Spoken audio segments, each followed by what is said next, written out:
Welcome back to Learning Torah Lishma. We're vayechie this week to do chazak to finish Sefer Parshat.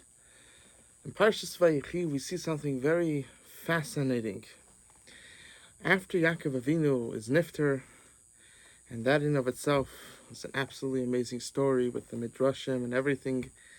Amazing what happened there.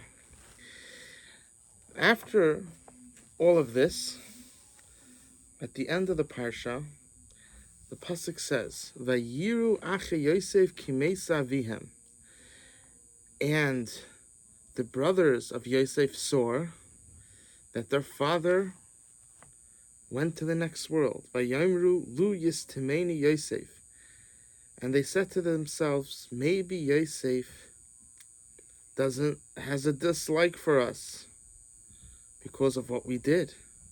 V'hashev yashiv lanu is kol hara asher gamalnu osai, and he's gonna get us back for all the bad things that we did to him. So because of this, the brothers goes vayitzavu el Yosef leimar. So they went to Yosef and they commanded him in the name of his father, that meaning that in other words, they're saying to Yosef that we are fulfilling your father's command by saying this to you. And this is what he told us before he died. Lifnei mois leimar, koisam Yosef, ana sana pesha achecha, v'chatasam kira gemalucha. That our father Yaakov Avinu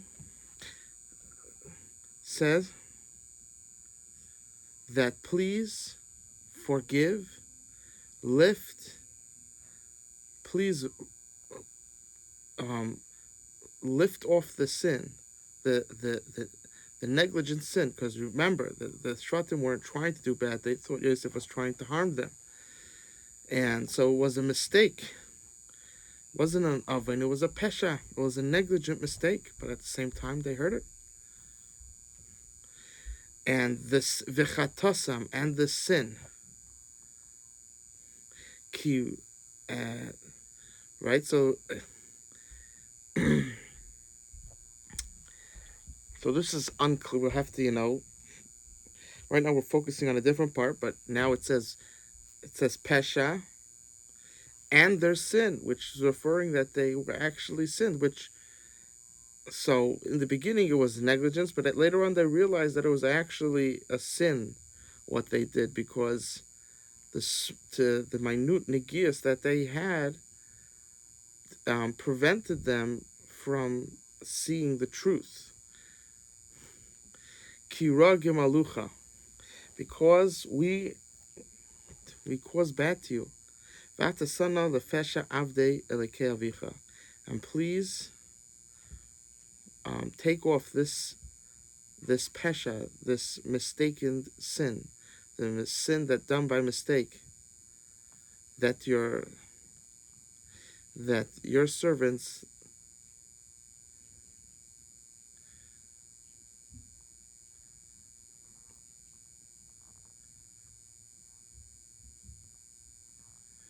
the sons of your father. Vayef Yosef bedaber melov, and Yosef, when he heard them say this, he started to cry. Yosef was crying. He was such a righteous person, such a tzaddik, such a chassid, on such a high level, that someone thinking that he would take nekama, that in of itself brought him to tears. That someone, especially the Shvatim, such high level people, would be choshed, would suspect that he would take nekama. He took it so personally, because that means that he's, how could they think something like that about me?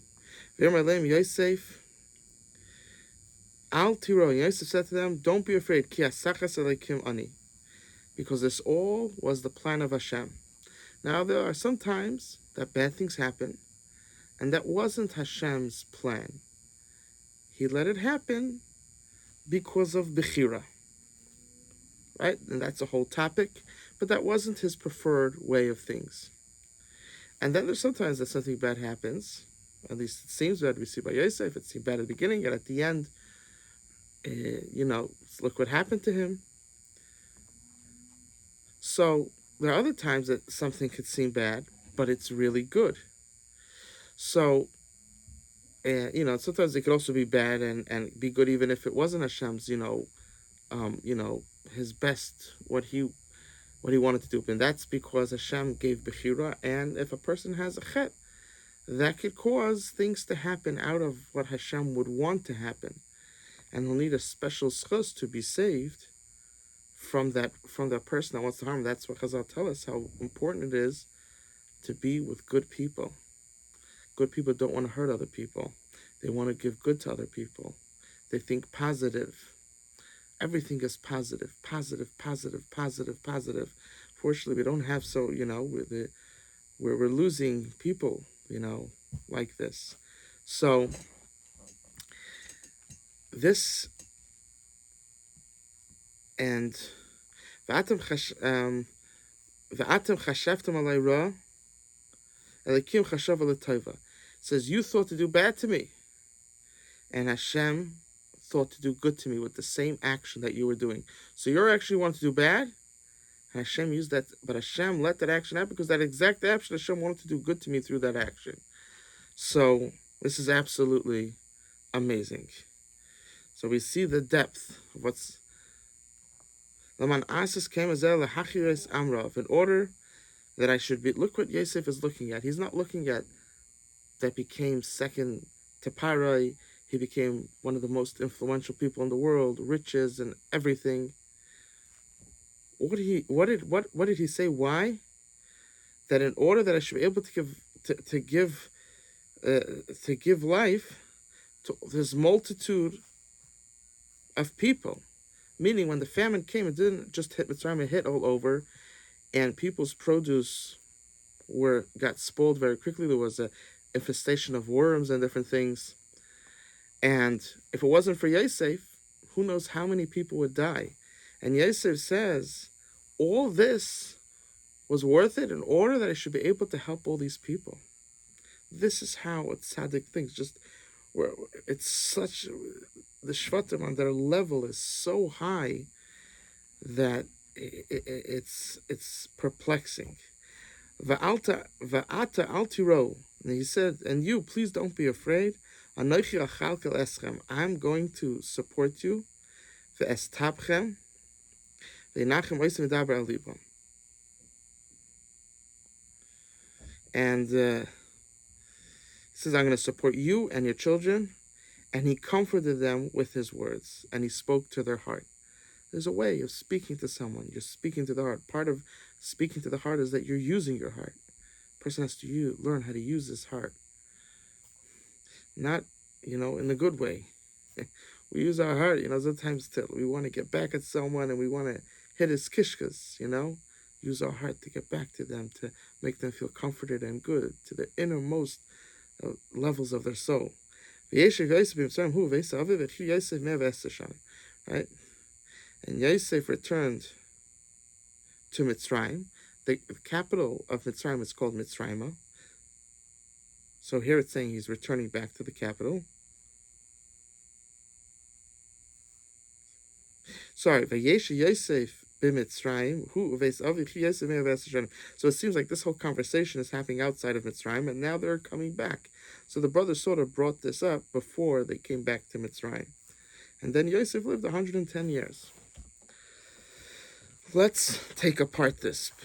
Zachariah Wallerstein, Alav Shalom. So he used to say, all these people, they go to learn psychology by all these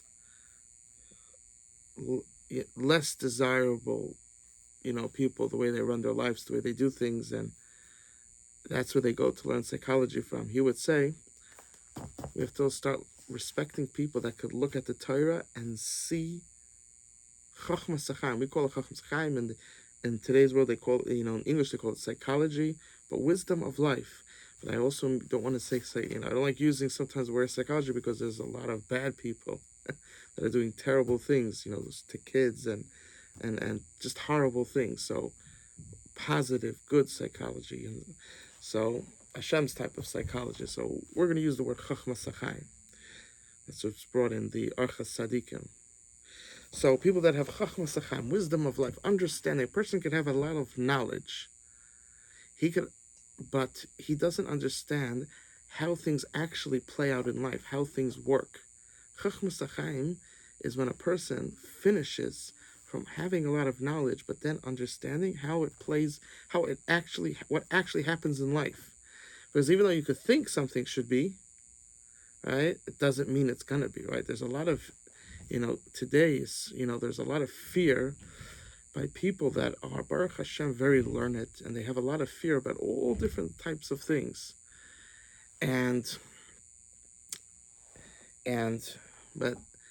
But they have fear, but they do not understand the Chachmas Achayim. They didn't yet, because today, someone who's learned, officially never really left, yeshiva. So he didn't experience the world, so he doesn't understand how things actually happen in life.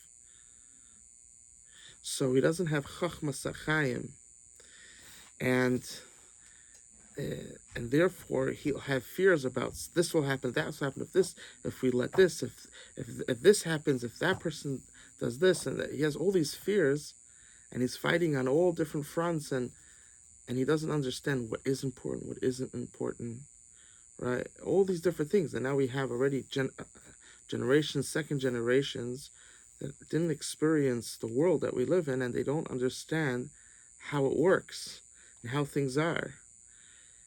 And it's, you can imagine, we know that it's very detrimental.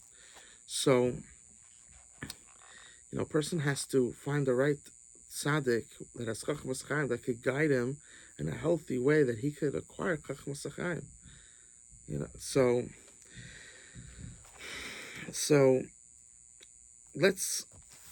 So from Rabbi Wallerstein, so he would say, look at the Parsha, and in there, you see all the psychology. He said no, what's going on? He has this, he's a very good speaker, and yet, he understands things. So, yes, Chachmas Achayim. So we're gonna try to take, most of what we do is taking the Chumash and understanding it on a Chachmas Achayim level, not just ideas, but a Chachmas Achayim, that the idea in its completion and how it plays out in life, in real life, and it's so important. So let's get into it. So, first of all, there's one Yesod. We're not going to get into that whole thing, but the Medrash is very clear from the Medrash that Yaakov Avinu did not know about the Mechira, the whole selling of Yosef. Yaakov Avinu never knew about it.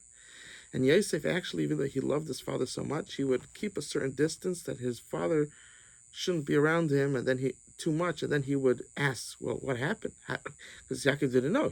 As far as Yaakov Avinu, all he knew was Yosef Avinu must have been kidnapped, and they must have faked his death, and that's what the brothers brought back, that they think he died. That's all he knew. So there's two. One Medrash says he wasn't able to know physically because no one told him. Even Yosef was very careful not to tell him. And second of all, Hashem, when the Shvatim did this, and they were also when the Shvatim were very high level. They're not just high. We cannot imagine their levels as we see what's happening here. Can't even imagine their levels. They sat down as a Bezdin, and it says that Hashem is, when there's a Bezdin, Hashem sits. Hashem nitzav b'adas kel, when there's the adas, the gathering of the people of Hashem, Hashem is there. So when there's a Bezdin, Hashem is there. That's what the Gemara tells us. And therefore Hashem was there, and the Shvatim on their level, they realized Hashem was there, and he was part of what was happening. And Hashem also agreed that even through Ruach HaKodesh, Yaakov Avinu would not figure it out. He would not be told even through Ruach HaKodesh. So when Yaakov Avinu would be trying to use Ruach HaKodesh to see, okay, now what happened? He couldn't figure it out. He couldn't see. Which is interesting. The Medrash says that Yitzchak did know, but he knew that this was a secret. It was not supposed to be told to Yaakov. So that's a whole nother drasha in and of itself. So it's clear from the Medrash that Yaakov Avinu did not know. So now let's go back in and we're going to see the question if you didn't come up and see it yourself now. So the brothers, they're afraid about what Yosef might do to them because of what they did to him. And the first question is, are the brothers really worried that Yosef is going to take Nekama? Yosef was such a high-level soul, such a high-level individual. You think he would grovel in things of Nekama? It wasn't Bechlal. This wasn't a part of his life, Bechlal. And the Shvatim themselves wasn't either a part of their life.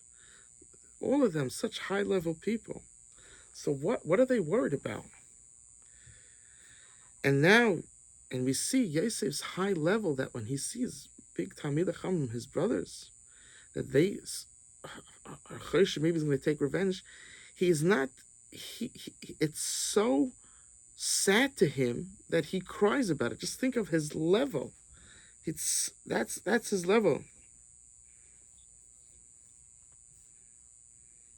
And then the brothers start to cry with him. They fall to the floor and start to cry on their faces. And then the brothers continue and they say, Hinenu l'chal avadim. We are to you as slaves. They're continuing trying to beseech him. And the question is, they see Yosef started to cry. They started to cry that they had to be choshed Yosef. It would seem that they would understand that Yosef wouldn't do anything to them. And then they continued to beseech Yosef. So why are they worried now that Yosef's going to do anything? Yosef cried, and they know his high level. So what's going on? The second time? What's going on? And then Yosef says to them, don't be afraid. This is all from Hashem. This is Hashem's master plan. Because remember, Yaakov Avinu asked for shalva, for he wanted to have peace. So the Medrash says, Kaf Za'alav vayechie Yosef, it was thrown upon him, this whole idea of Yosef.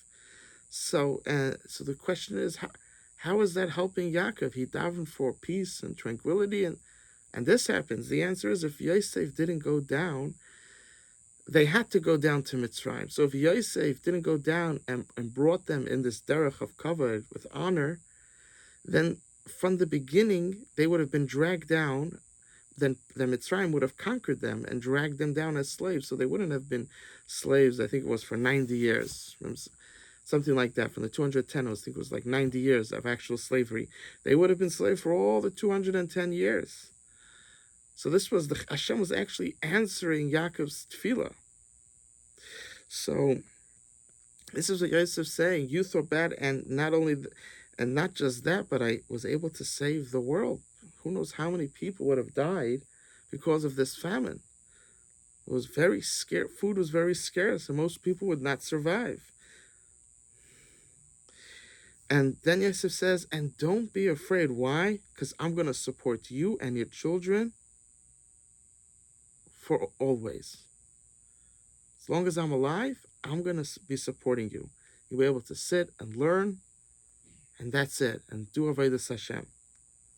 And then he spoke to the hearts, words that come from the heart, go into the heart. Words that are softly spoken, with devotion and care and love.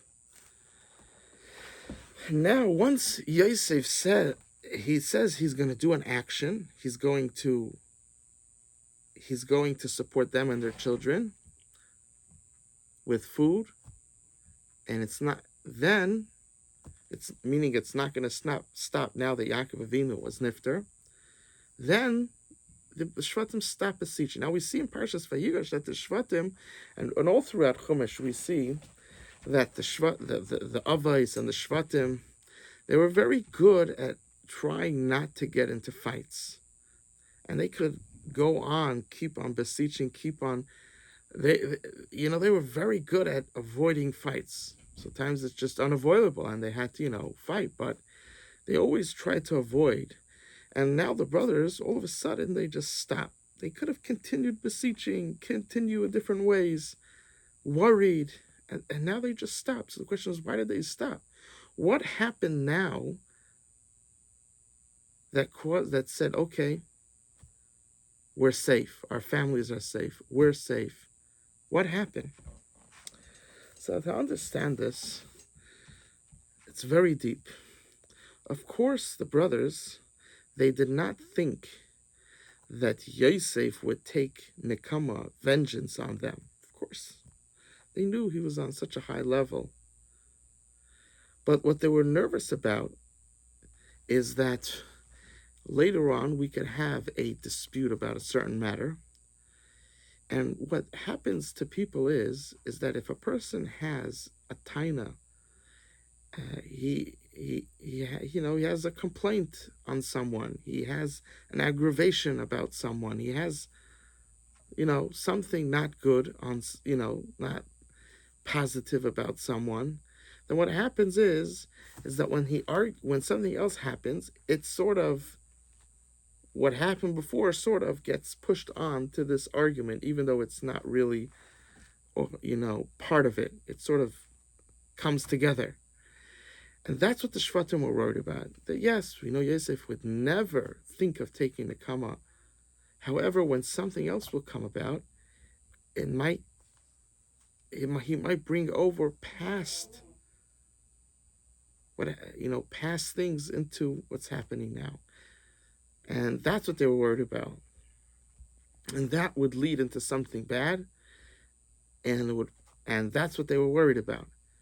And on this, of course, and this explain right. And that's why Yosef cried. Yosef cried, and he understood what the brothers were saying, that he was, and on such a thing, Yosef cried, on that the brothers were choshed that maybe he would take from a previous grievance and it would be brought to combined and connected to something that will happen later on.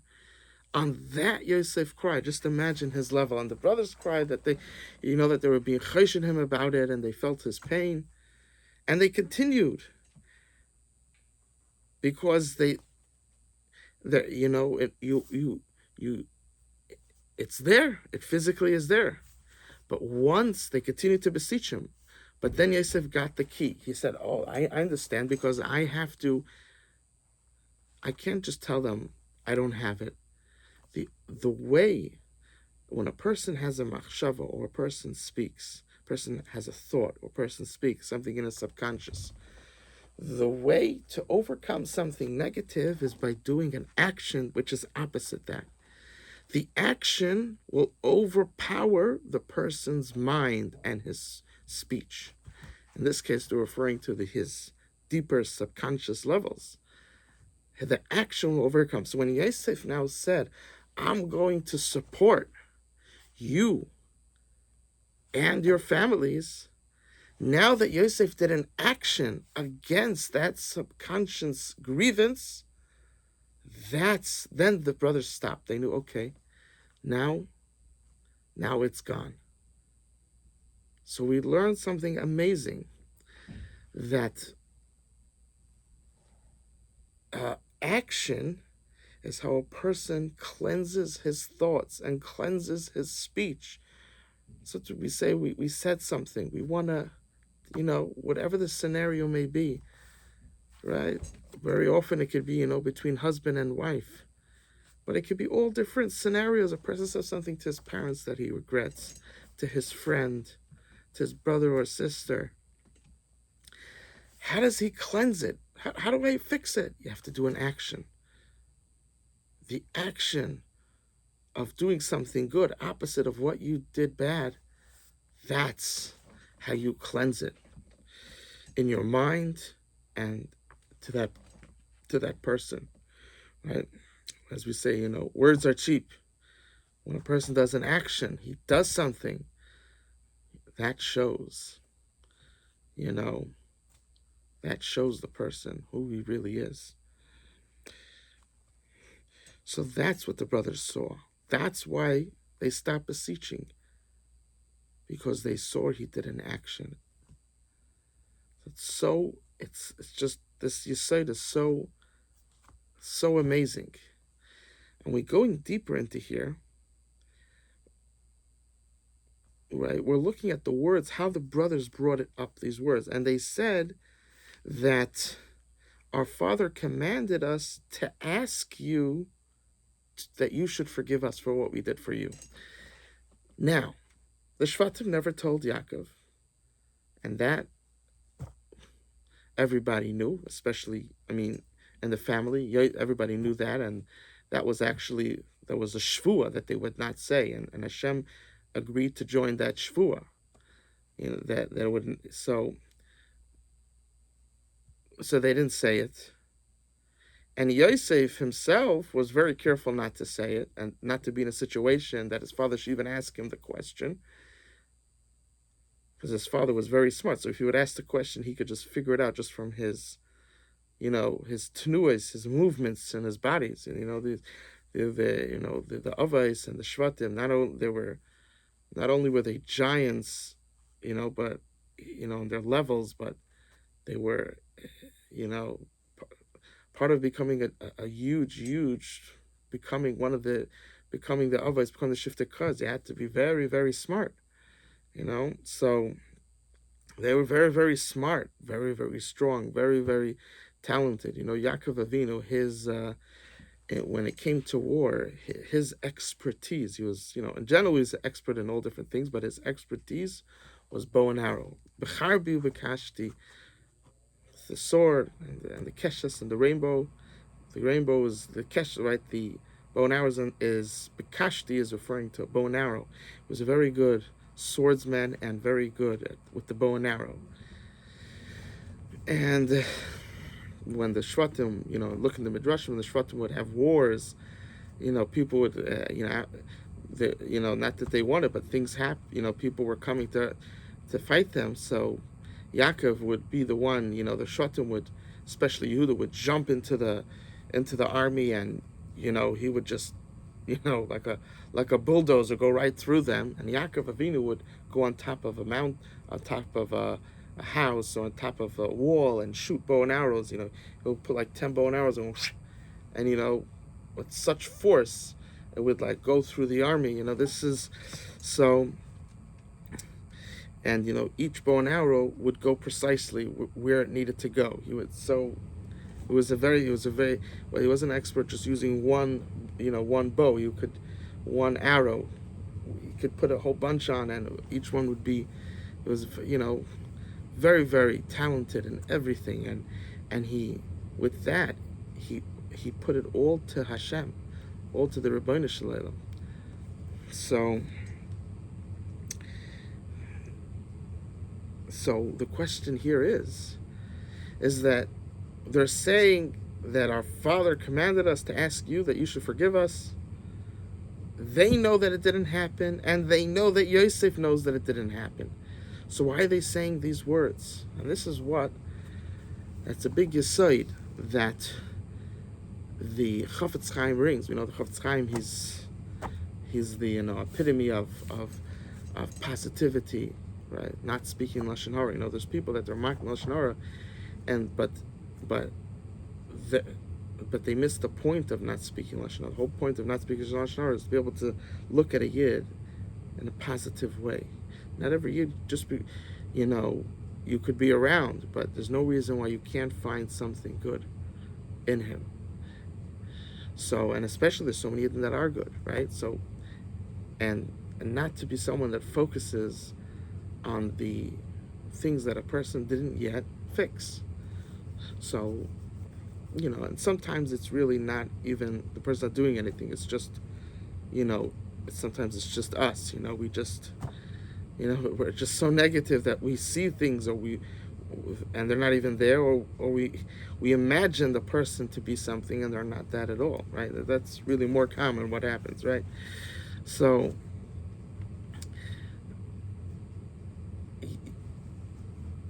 the brothers, so the Chafetz Chaim tells us that even though, right, we could, how careful a person has to be not to speak lashon hara and positivity. Oh yeah, so there's people that they work so much lashon hara, not to speak lashon hara, and all they see all the time is how everybody else is nichshal in lashon hara. Now, if they're a baldarshan, so they could say it publicly and try to fix it, But at the same time, it shouldn't be on your mind all the time. You should just recognize that there is an issue, and if he's a baldash, so he could say it publicly. But most people are not in that, you know, you know, it's very hard to like say it to the person. So that it could have a, it could be better off if you didn't say anything. So, but if so to a person baldash, so you could say it publicly, talk about this mistake that people make, and like that, hopefully the person will change. Because in that way you're not attacking him. So, even if you don't look at it as attack, but that makes sense that's the way a person would perceive what you're doing, and that's a way. But even so about Bardarshan, so he could realize there's an issue, but not focus on it, because he has to focus on all the good things that they're doing. So that you have a person, he works in Lashon Hara, which is an amazing thing, but he forgets also to work on that he shouldn't look at people in a negative way. And now because he learned Lashon Hara the whole day, all he sees is how he's speaking Lashon Hara, and that's the whole thing that fills his mind, and now he became a negative person, which the whole point of Lashon Hara is not to speak bad because you're so positive. You should be on such a positive level that you see so much good in the person that, or even, that you just, it's, how could I speak Lashon Hara about them? That, that's positivity. So a person has to be careful when learning Lashon Hara at the same time. If they're Baldashin, I guess then hopefully they're on the level that they could realize something but not focus on it. And if they're not, just forget about it. It's not, it's not your place. So just forget about it, be happy that you're not a Baldashin, and you don't have to realize it even Bechlal, and you could just continue, right? And just think about the good things that the person does. So getting back to here, so the Chavetz Chaim has an idea that there are times that a person could lie for shalom. Mutul shakar b'shvil shalom. That in order to create peace and harmony, you could lie. When sometimes there's a severe scenario, and by lying you will cause good, peace and harmony, you're allowed to lie. Now, a lot of people, they make a mistake. They sort of switch around Chazal Zeh, and they think that it's mutter like this. You could lie in order to hurt someone. They get, they sort of mix up what Chazal is saying. Chazal don't say that. It says, this is sort of how our minds play tricks on us, right? In the moment, in that anger and that frustration of the moment. So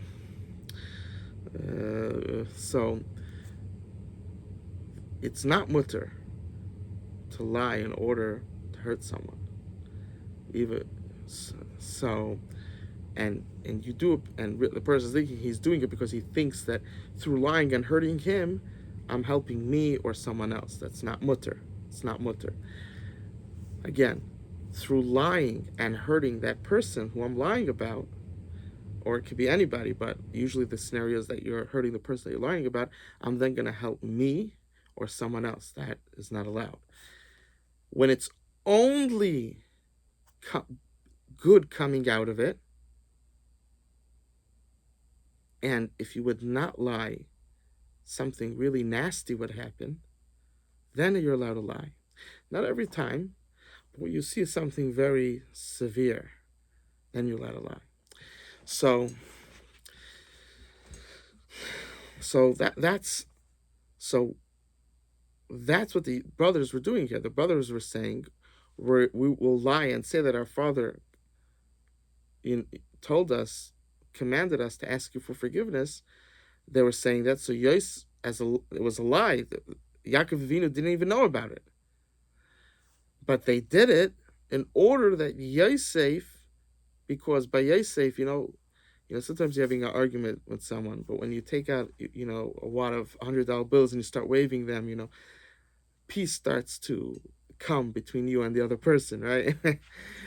By Yosef, when you said the word Yaakov, there was such a love between him and his father Yaakov Avinu, that when you said the word Yaakov, it just created peace. It changed everything.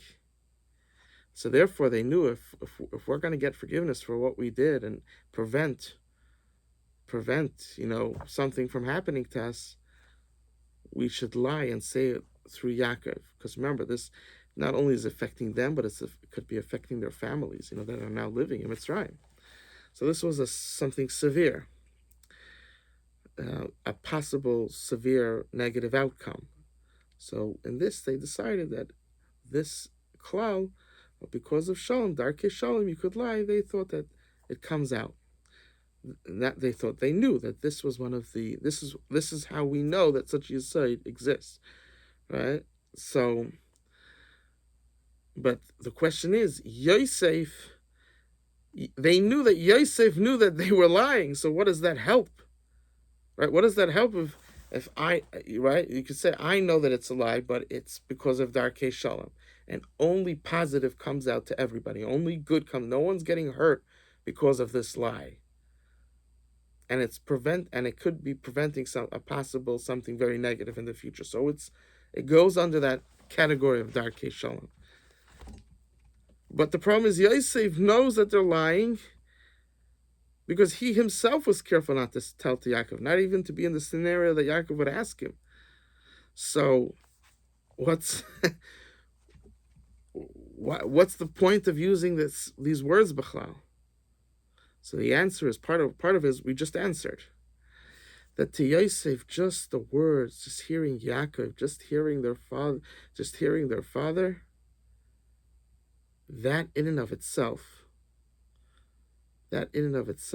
just is that, that wobbling in the guy, you're having an argument with someone, then all of a sudden he takes $100 bills, he starts waving it, and you cool down, right? That's to Yosef, that's what it was. So then they could just say his name in the conversation. They don't have to say that this is what your father wanted. And the answer is that the brothers, when they were saying it to Yosef, they knew that Yaakov didn't say it because he didn't say it to them. And they knew that Yosef knew that Yaakov did not know about the Mechira, so he couldn't have told them to ask Yosef to be moichel them because of the Mechira. So then, but the brothers were saying to Yosef, isn't this, if your father did know, isn't this what he would say? And to that touched Yosef deeper than just saying Yaakov, right? Just putting Yaakov in the sentence. They were saying that this is what father would have wanted. That's what they were saying on a deeper level. And that's what hit Yosef so emotionally.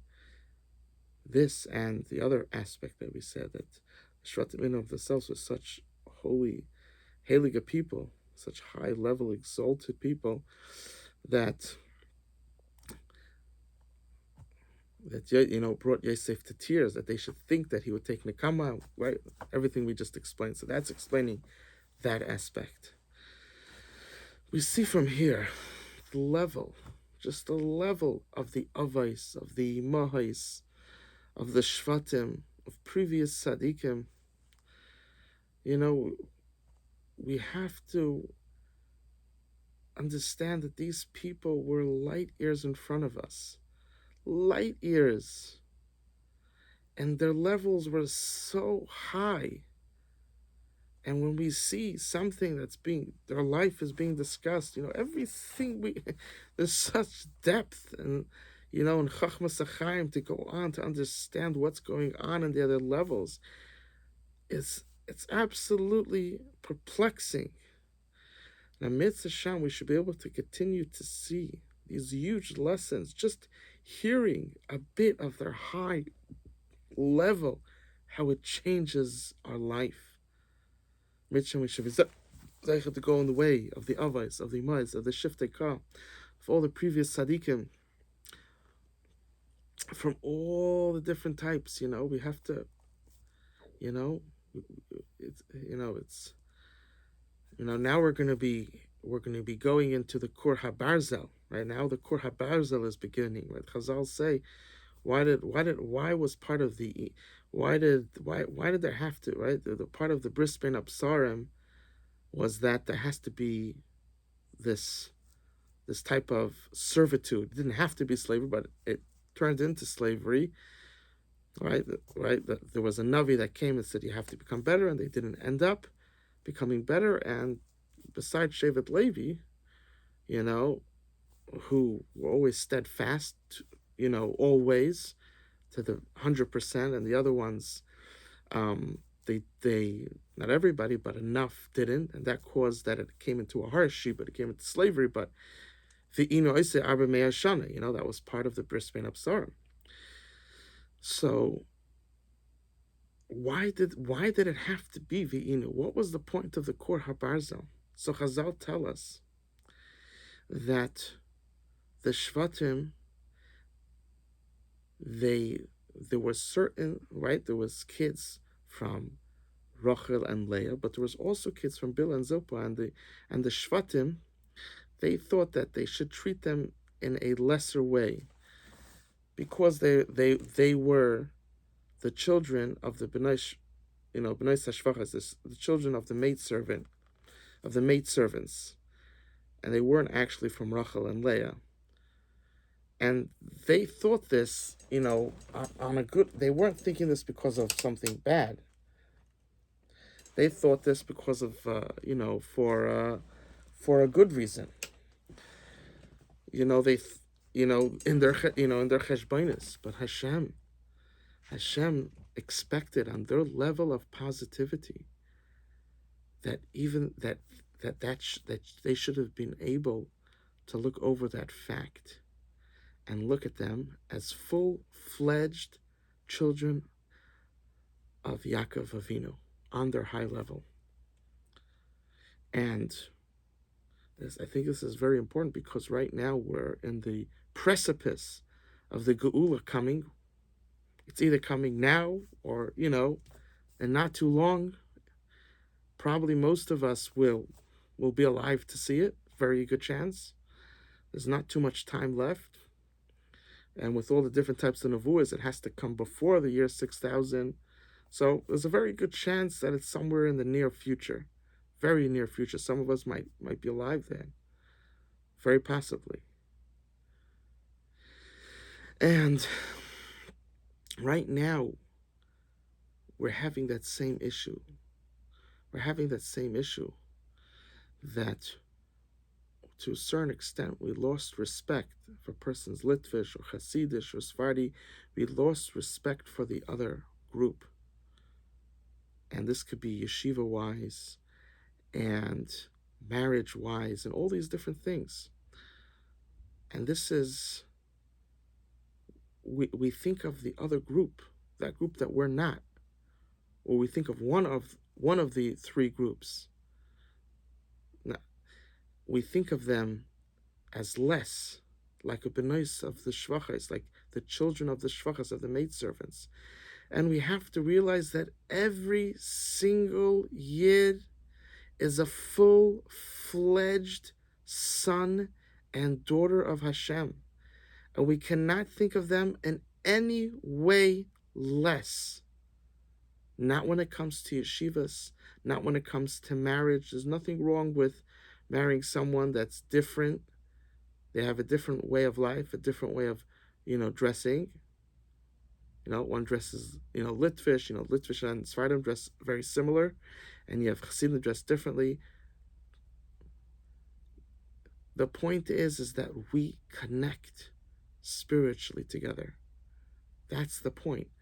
Emotionally and spiritually, we connect. Similar natures. That's what matters. That's what matters. And so many people are making the mistakes, and they say no. And this is the mistake that the Shvatim made, and it could be in all different areas, right? Yeshivas, comes to marriage, all the many areas. We don't want to be around even that person. He's a good person. He's from one of the other groups. We have to know that we're not talking about that person has we're talking about he's a good Yid, and we just don't even want to have any. We just look at them as inferior, and we don't even want to have anything to do with them. This was the problem. Now, of course, it's not the Shvatim didn't have this problem, and their cheshbainis, and they weren't treating them with less dignity, like unfortunately people are. You know, that's not what's happening here. With the Shvatim again, it's on a, but even that Hashem says, the power of positivity, you should have overcame that. So we have to realize this, and we have to overcome this dissension. And unfortunately, I'm speaking to people. They there could be people that are considered chashuv, and they're actually telling you. I've spoken to people that were chashuv. I know that chashuv person, and that chashuv person told them either not to marry that girl or, you know, all different things. Don't we don't want to get too gory, and one of them I know he ended up marrying someone else, and they was married, but you could see it wasn't. I don't know who that other girl was, but that this person said not to, this Tam Chacham, I mean, so to speak, Tam Chacham, right, said not to marry that girl, but but it was just because she was from one of the one of those three, from the those three, Christ, we have three main type of Yidden, right? So he said that the Rebbe said because she comes from that, you shouldn't marry her. And he was actually like, he says, well, wow, he actually was, it's like, why isn't that like wrong? Like, and his Rebbe sort of insists, like, in that way of showing that no, you're wrong, but not explaining it. And as for a young person, they're very easy to give into things like that. And he didn't marry, and he married someone else. This other person I married, they're living, they have a family, but his they're not in sync.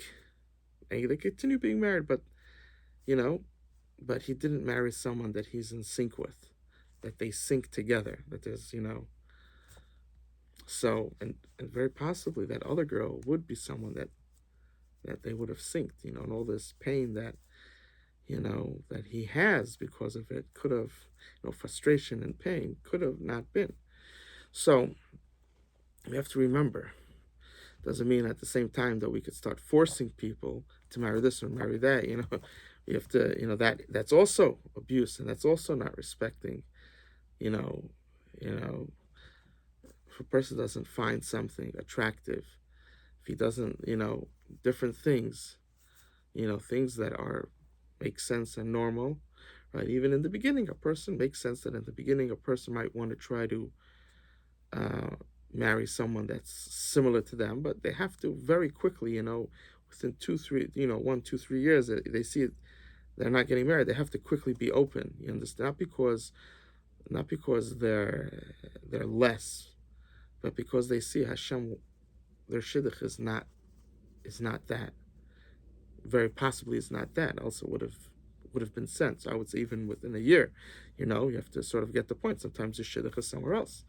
It's not, you don't decide, it's Hashem decides. So a lot of people fight Hashem, and then they end up, Hashem says, okay, do what you want, and then we'll see how that happens. It's happening a lot today.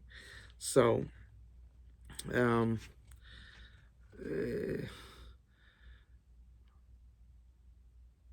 so important that we have to learn, most of us, we have to learn how Hashem brings Shefa into this world, in all the different areas that a person needs it in life. And there's so many different areas, right? People are learning how to deal with your kids, parnasa, right? There's so many things, family members, right? You could try to stay away from difficult people, but sometimes they're your family members. So now what are you going to do, right? Learning how to deal with situations. It is so important for a person to learn